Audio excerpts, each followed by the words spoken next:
ಎಲ್ರಿಗೂ ನಮಸ್ಕಾರ ಸ್ನೇಹಿತರೆ, ಅಡುಗೆ ಚಾನಲ್ಗೆ ಸ್ವಾಗತ. ನೋಡ್ರಿ, ಒತ್ತು ಶಾವಿಗೆ ಅಕ್ಕಿ ಸಂಡಿಗೆ ಅಂತಾರಲ್ವ ಕೆಲವೊಬ್ಬರು, ಹೇಗೆ ಮಾಡೋದು ಅಂತ ನಿಮಗೆಲ್ಲ ತೋರಿಸ್ಕೊಡ್ತಾ ಇದ್ದೀನಿ. ಸುಲಭ ವಿಧಾನದಲ್ಲಿ ಮಾಡ್ಕೋಬೋದು. ನಾನಿಲ್ಲಿ 4 ಪಾವಿನಷ್ಟು ಅಕ್ಕಿ ತೊಗೊಂಡಿದ್ದೀನಿ, ಅಂದರೆ 1 kg, 1 ಸೇರು ಅಂತೀವಲ್ವ ಆ ಅಳತೆಯಲ್ಲಿ ಅಕ್ಕಿಯನ್ನು ತೊಗೊಂಡಿದ್ದೀನಿ. ನಾನು ರೇಷನ್ ಅಕ್ಕಿ ತೊಗೊಂಡಿದ್ದೀನಿ. ರೇಷನ್ ಅಕ್ಕಿಯಲ್ಲಿ ತುಂಬ ಚೆನ್ನಾಗಾಗುತ್ತೆ ಸಂಡಿಗೆಗಳು. ನೀವು ಮಾಮೂಲಿ ಸೋನಾ ಮಸೂರಿ ಸಹ ತೊಗೋಬೋದು. ನೋಡಿರಿ, 4 ಲೋಟದಷ್ಟು ಅಕ್ಕಿಯನ್ನು ತೊಗೊಂಡು ಚೆನ್ನಾಗಿ ತೊಳೆದು ಇದಕ್ಕೆ ನೀರನ್ನು ಹಾಕಿ ಇದನ್ನು ನೆನೆಸ್ಕೋಬೇಕು. ನಾನು ಅಕ್ಕಿಯನ್ನು 2 ದಿನ ನೆನೆಸಿದ್ದೆ ಸ್ನೇಹಿತರೆ. ಅಂದರೆ 1 ದಿನ ಬೆಳಗ್ಗೆ ನೆನೆ ಹಾಕಿದರೆ 1 ದಿನ ಫುಲ್ಲು ನೆನೆಸಿ, ಮತ್ತು ಮಾರನೇ ದಿನವೂ ನೆನೆಸಿ, ಅಚ್ಚೆ ಮಾರನೇ ದಿನ 3ನೇ ದಿನ ಸಂಡಿಗೆಯನ್ನು ಇಟ್ಟಿದ್ದು. ಅಂದರೆ 2 ಸಲ ನೀರನ್ನು ಚೇಂಜ್ ಮಾಡಬೇಕು, ಬೆಳಗ್ಗೆ ಸಾಯಂಕಾಲ. ನೋಡಿರಿ, ಇದು 2 ದಿನ ಆದಮೇಲೆ ನಾವು ಸಂಡಿಗೆ ಮಾಡೋದಕ್ಕೆ ಹಾಕ್ಕೊಂಡಿದ್ವಿ. ಇಲ್ಲಿ ನೋಡಿರಿ, 1 ಮುಷ್ಟಿ ಆಗಷ್ಟು ಸಬ್ಬಕ್ಕಿಯನ್ನು ತೊಗೊಂಡು ಮಿಕ್ಸಿಗೆ ಹಾಕ್ಕೊಂಡು ಪೌಡರ್ ಮಾಡ್ಕೊಂಡಿದ್ದೀನಿ. ರಾತ್ರಿ ನೆನೆಸಿಟ್ಟು ಸಹ ರುಬ್ಕೋಬೋದು. ನಾನಿಲ್ಲಿ ರಾತ್ರಿ ನೆನೆಸಿರಲಿಲ್ಲ, ಮರ್ತೋಗಿದ್ದೆ ಅಂತ ಈ ಥರ ಪೌಡ್ರ್ ಮಾಡ್ಕೊಂಡಿದ್ದೀನಿ. ಈಗ ನೋಡಿರಿ, ಈ ಅಕ್ಕಿಯನ್ನು ಚೆನ್ನಾಗಿ ತೊಳ್ಕೊಂಡಾದಮೇಲೆ ಇದಕ್ಕೆ 4 ಲೋಟದಷ್ಟು ನೀರನ್ನು ಹಾಕಬೇಕು. ಯಾವ ಲೋಟ ಅಥವಾ ಪಾವಿನಲ್ಲಿ ನಾವು ಅಕ್ಕಿಯನ್ನು ಅಳೆದಿರ್ತೀವಲ್ವ ಅದೇ ಲೋಟದಲ್ಲಿ 4 ಲೋಟ ಆಗಷ್ಟು ಅಕ್ಕಿಗೆ ನೀರನ್ನು ಹಾಕಿ ಇದನ್ನು ರುಬ್ಕೋಬೇಕು. ತುಂಬ ನುಣ್ಣಗೆ ಪೇಸ್ಟ್ ಮಾಡ್ಕೋಬೇಕು. ನೀರು ಇದೇ ನೀರನ್ನೇ ಬಳಸಬೇಕು. ನಾವು 4 ಲೋಟ ನೀರನ್ನು ತೊಗೊಂಡಿದ್ವಲ್ಲ ಅದೇ ನೀರನ್ನು ಬಳಸಿ ನಾವು ನುಣ್ಣಗೆ ಅಕ್ಕಿಯನ್ನು ಹಿಟ್ಟು ಮಾಡ್ಕೋಬೇಕು. ನೋಡಿರಿ, ಈ ಥರ ತುಂಬ ನೈಸಾಗಿ ಹಿಟ್ಟನ್ನು ನಾವು ರೆಡಿ ಮಾಡ್ಕೋಬೇಕು. ಇದೇ ಥರನೇ ಆ 4 ಲೋಟ ಅಕ್ಕಿಯನ್ನು ಸಹ ಇದೇ ನೀರಿನಲ್ಲಿ ಚೆನ್ನಾಗಿ ರುಬ್ಕೊಂಡು ತೆಕ್ಕೋಬೇಕು. ಈಗ ರುಬ್ಬಿದ ಮೇಲೆ ಇನ್ನೊಂದಷ್ಟು ನೀರು ಉಳೀತು ಇದರಲ್ಲಿ ಅಂದರೆ ಆ ನೀರಷ್ಟನ್ನು ಅದಕ್ಕೆ ಹಾಕಿ ಹಿಟ್ಟಿಗೆ ಹಾಕಿ ಕಲಿಸ್ಕೊಂಡ್ಬಿಡ್ಬೇಕು. ಈಗ ಕುದಿಯೋದಕ್ಕೆ ಬೇರೆ ಅಳತೆ ನೀರನ್ನು ಇಟ್ಕೋಬೇಕು. ನಾನಿಲ್ಲಿ ದಪ್ಪ ತಳದ ಕುಕ್ಕರನ್ನು ಇಟ್ಟಿದ್ದೀನಿ. ನಿಮ್ಮ ಮನೇಲಿ ದಪ್ಪ ತಳದ ಪಾತ್ರೆ ಇದ್ದರೆ ಇಟ್ಕೊಳ್ರಿ. ಈ ಪಾತ್ರೆಗೆ ನಾನು ಈಗ 2 ಲೋಟ ಆಯಿತು, 3 ಲೋಟ ಆಯಿತು, 4 ಲೋಟ ನೀರು ಹಾಕ್ತಾಯಿದ್ದೀನಿ. 5,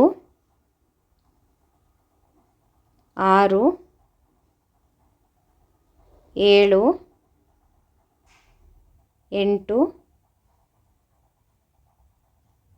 8 ಲೋಟ ನೀರನ್ನು ಹಾಕಿದ್ದೀನಿ. ಒಟ್ಟು ಎಷ್ಟು ಲೋಟ ನೀರಾಯಿತು ಸ್ನೇಹಿತರೆ? ಇಲ್ಲಿ 8 ಲೋಟ ಕುದಿಯೋದಕ್ಕೆ ಹಾಕಿದ್ದೀನಿ, ಮತ್ತು ಅಲ್ಲಿ ಹಿಟ್ಟು ರುಬ್ಬೋದಕ್ಕೆ 4 ಲೋಟ, 12 ಲೋಟದಷ್ಟು ನೀರನ್ನು ಹಾಕಬೇಕು. 1 ಲೋಟ ಅಕ್ಕಿಗೆ 3 ಲೋಟ ನೀರನ್ನು ಹಾಕಬೇಕು. ಇದು ಕರೆಕ್ಟ್ ಅಳತೆಯಲ್ಲಿ ಆಗುತ್ತೆ ನಿಮಗೆ. ನೋಡಿರಿ, ಈ ಥರ ಎಲ್ಲ ರುಬ್ಬಾದಮೇಲೆ ಸಬ್ಬಕ್ಕಿಯನ್ನು ಪುಡಿ ಮಾಡ್ಕೊಂಡಿದ್ವಲ್ವ ಅದಕ್ಕೆ ಒಂದು ಸ್ವಲ್ಪ ನೀರನ್ನು ಹಾಕಿ ಅದನ್ನು ಸಹ ಕಲಸಿ ಇಟ್ಕೋಬೇಕು, ಗಂಟು ಇಲ್ಲದೆ ಇರೋ ಥರ. ಈಗ ನೋಡಿರಿ, ಅಷ್ಟು ನೀರು ಹಾಕಿ ಆ 4 ಲೋಟ ನೀರು ಹಾಕಿ ಹಿಟ್ಟಿಗೆ ಚೆನ್ನಾಗಿ ಕಲಸಿ ಇಟ್ಕೊಂಡಿದ್ದೀವಿ. ಇಲ್ಲಿ ಸಬ್ಬಕ್ಕಿ ಸಹ ಅದೇ ನೀರಿನಲ್ಲೇ, ಅಂದರೆ 4 ಲೋಟ ನೀರನ್ನು ಎತ್ತಿಟ್ಕೊಂಡಿದ್ವಲ್ವ ಅಕ್ಕಿಗೆ ಹಾಕಿ ಅದೇ ನೀರಿನಲ್ಲಿನೇ ಕಲಸಿ ತೆಗೆದಿಟ್ಕೊಂಡಿದ್ದೀನಿ. ಇದು ಫಸ್ಟು ರೆಡಿ ಮಾಡ್ಕೊಂಬಿಡಬೇಕು. ಈಗ ನೀರು ಕಾಯ್ತಾ ಇದೆ, ಇದಕ್ಕೆ ಇಂಗನ್ನು ಹಾಕಬೇಕು. ಸ್ವಲ್ಪ ಪರಿಮಳಕ್ಕೆ ಚೆನ್ನಾಗಿ ಹಾಕಿದರೆ ಘಮ್ ಅಂತ ಇರುತ್ತೆ. ಈಗ ನೋಡಿರಿ, ರುಚಿಗೆ ತಕ್ಕಷ್ಟು ಉಪ್ಪನ್ನು ಹಾಕ್ತಾಯಿದ್ದೀನಿ. ಒಂದು ಸ್ವಲ್ಪ ಎಣ್ಣೆಯನ್ನು ಹಾಕಬೇಕು. ಎಣ್ಣೆ ಹಾಕಿದ್ರೆ ಹಿಟ್ಟು ಮೆತ್ಕೊಳ್ಳೋದಿಲ್ಲ ಅಂತ, ತುಂಬ ಚೆನ್ನಾಗಿ ಬರುತ್ತೆ. ಈಗ ನೀರು ಚೆನ್ನಾಗಿ ಮರಳ್ತಾ ಇದೆ. ಹೀಗೆ ನೀರು ಮರಳೋವಾಗ ಒಬ್ಬರು ಹಿಟ್ಟು ಹಾಕ್ಕೊತ ಇನ್ನೊಬ್ಬರು ತಿರುಗಿಸ್ತಾ ಇರಬೇಕು. ಇದಕ್ಕೆ ನಾನು ಸ್ವಲ್ಪ ನೀರು ತೆಗೆದಿಟ್ಕೊಂಡೆ. ನೀರು ಬೇಕನ್ಸಿದ್ರೆ ಹಾಕೋದು, ಇಲ್ಲ ಅಂದರೆ ಏನೂ ಬೇಕಾಗಿಲ್ಲ. ಒಂದೊಂದು ಸಲ ನೀರು ಜಾಸ್ತಿ ಆಗುತ್ತೆ, ಕೆಲವೊಂದು ಅಕ್ಕಿ ಮೇಲೆ ಹೋಗುತ್ತೆ ಸ್ನೇಹಿತರೆ. ಕೆಲವೊಂದು ಅಕ್ಕಿ ನೀರು ಜಾಸ್ತಿ ಬೇಕಾಗೋದಿಲ್ಲ, ಕೆಲವೊಂದು ಅಕ್ಕಿಗಳಿಗೆ ನೀರು ಬೇಕಾಗುತ್ತೆ. ಅದಕ್ಕೋಸ್ಕರ ನಾನೊಂದು ಸ್ವಲ್ಪ ತೆಗೆದಿಟ್ಕೊಂಡೆ, ಆಮೇಲೆ ಹಾಕೋಣ ಅಂತ. ಬೇಕಾಗಲಿಲ್ಲ, ಅದು ನೀರು ಹೆಚ್ಚಾಯಿತು ಅದಷ್ಟು. ನೋಡಿರಿ, ಹೀಗೆ ಒಬ್ರು ಹಾಕ್ತಾ ತಿರುಗಿಸ್ತಾ ಇರಬೇಕು. ಹಿಟ್ಟು ಆಗ್ತಾ ಇದೆ ಅನ್ನೋವಾಗ ಸಬ್ಬಕ್ಕಿ ಏನು ಕಲಸಿಟ್ಕೊಂಡಿದ್ವಲ್ವ ಅದನ್ನು ಹಾಕಿ ಈಗ ಹಿಟ್ಟನ್ನು ಕಲಿಸ್ಕೊತಾ ಇದ್ದೀವಿ. ಈ ಥರ ಮುದ್ದೆ ತಿರುಗಿಸೋ ಕೋಲು, ದಪ್ಪನೇ ಯಾವುದಾದ್ರೂ ಕೋಲು ಇತ್ತಂದರೆ ಅದರಿಂದ ಚೆನ್ನಾಗಿ ಹೀಗೆ ತಿರುಗಿಸ್ಕೋಬೇಕು. ಹಿಟ್ಟು ಚೆನ್ನಾಗಿ ಮಾಡಿಕೊಂಡ್ರೆ ನಮಗೆ ಸಂಡಿಗೆ ತುಂಬ ಚೆನ್ನಾಗಿ ಬರುತ್ತೆ ಸ್ನೇಹಿತರೆ. ಮೊದಲಿಗೆ ಸ್ವಲ್ಪ ಗಂಟು ಅಂತ ಅನ್ನಿಸ್ಬೋದು ಸ್ನೇಹಿತರೆ. ತಿರುಗಿಸ್ತಾ ಅದೇ ಸರಿ ಹೋಗುತ್ತೆ. ನಿಮಗೆ 1ಕ್ಕೆ 3 ಜಾಸ್ತಿ ಆಯಿತು, ನೀರು ಜಾಸ್ತಿ ಅನ್ನಿಸ್ತು ಅಂತಂದರೆ 2 ಅಥವಾ 2.5 ಇಟ್ಕೊಳ್ರಿ, ಸರಿ ಹೋಗ್ಬೋದು. ನೋಡಿರಿ, ಹೀಗೆ ಚೆನ್ನಾಗಿ ಹಿಟ್ಟನ್ನು ತಿರುಗಿಸ್ಕೋಬೇಕು. ಚೆನ್ನಾಗಿ ಚೆಂಡು ಥರ ಬರಬೇಕು. ಈಗ ಹಿಟ್ಟು ರೆಡಿಯಾಗಿದೆ. ಈಗ ಮಾಡಿ ಮೇಲೆ ಒಂದು ಕವರ್ ಹಾಕಿದ್ದೀವಿ.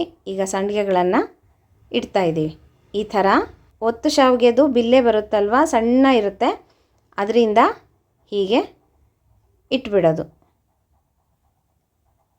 ಇಷ್ಟೇ ಸ್ನೇಹಿತರೆ, ತುಂಬ ಈಸಿ ಒತ್ತು ಶಾವಿಗೆ ಮಾಡ್ಕೊಳ್ಳೋದು. ಹಿಟ್ಟು ಮಾಡ್ಕೊಳ್ಳೋದ್ರಲ್ಲಿನೇ ಇರೋದು. ಕರೆಕ್ಟ್ ಅಳತೆಯಲ್ಲಿ ನಾವು ಹಿಟ್ಟನ್ನು ರೆಡಿ ಮಾಡಿಕೊಂಡ್ರೆ ತುಂಬ ಚೆನ್ನಾಗಿ ಬರುತ್ತೆ. ಹೇಳಿದ್ನಲ್ಲ, ಒಂದೊಂದು ಅಕ್ಕಿ ಒಂದೊಂದು ಥರ ಇರುತ್ತೆ. ಒಂದೊಂದು ಸಲ 3 ಲೋಟ ಬೇಕಾಗುತ್ತೆ ನೀರು ಒಂದಕ್ಕೆ.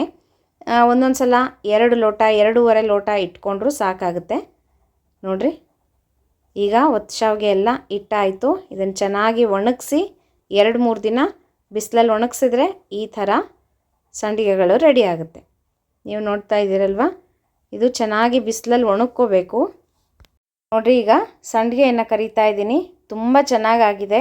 ತುಂಬ ಬಿಸಿಲಲ್ಲೂ ಸಹ ಒಣಗಿಸ್ಬಾರ್ದು ಸ್ನೇಹಿತರೆ.